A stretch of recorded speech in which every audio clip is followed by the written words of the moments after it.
Hi YouTube, this is Angie the Anti-Theist.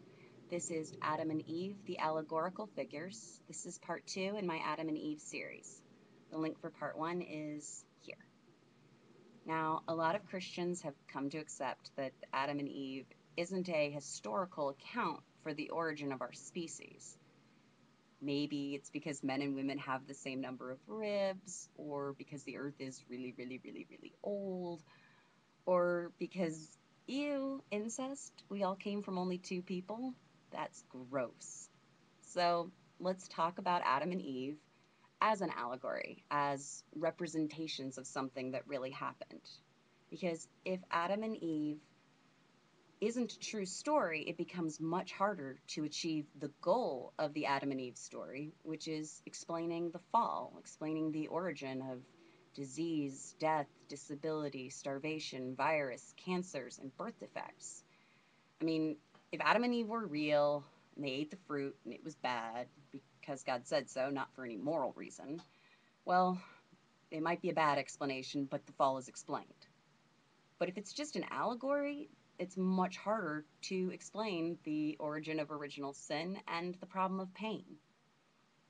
So, if the story's an allegory, what do we know? Well, we know that there was a God. We know that there were people, that they were in a really nice place. And we know that there was a counterpoint character to God that told the truth when God lied. He said, if you eat the fruit, you'll surely die today. The serpent. The serpent said, no, you'll live forever, but you'll know right from wrong. You'll be like God in that respect. Find it very odd that the big protagonist God character of the Bible is caught lying in the first few chapters of this really big book that's supposed to be all about him. And later on, he says that lying is a sin. Of course, he says that killing people is a sin, and he does a lot of that in the Bible. So what happened? What is it that the humans, whether they were Adam and Eve or a whole civilization or whatever, what did they do wrong? They sought after knowledge, but not just any knowledge. They wanted the knowledge of good and evil. They were looking for morality. Adam and Eve wanted to know right from wrong. They wanted to be conscious of their choices, to have the necessary discernment to make good decisions.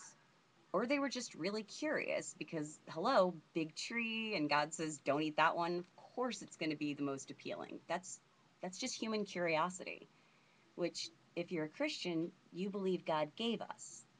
So I have a few questions for you Christians. 1.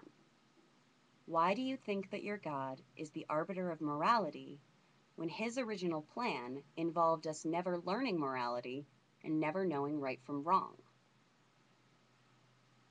He didn't want us to learn morality, but we were able to learn it against his wishes, which to me doesn't sound like something he created or that he's in charge of.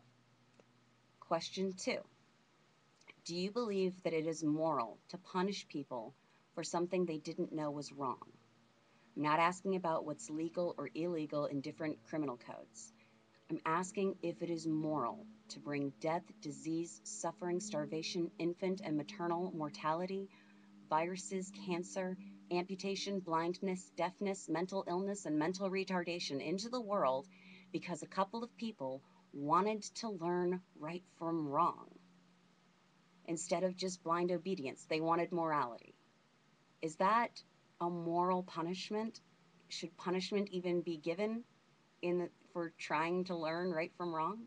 Remember, blind obedience in the absence of morality has led to some of the worst atrocities in human history, including the Holocaust and the Jonestown Massacre. Third and final question. Did Adam and Eve, or whoever they represented, truly have free will? Most Christians believe in some kind of age of accountability, even though, to my knowledge, there's nothing about it in the Bible. If I'm wrong, feel free to correct me with chapter and verse. I'd like to know. But we're uncomfortable with the idea of babies and really young children going to hell, especially, children who are too young to really understand the difference between what's acceptable and unacceptable behavior. Yet God supposedly punished Adam and Eve and all of humanity with darkness, disease, death, and decay because they wanted to know the the knowledge of good and evil. Now, is that the action of a God who desires humans to have free will and not just be mindless automatons? Or is that the action of a God that wants to be obeyed without question and without knowledge? I invite Christians, other believers, and atheists to respond with videos or leave comments below. Thank you and have a great godless day.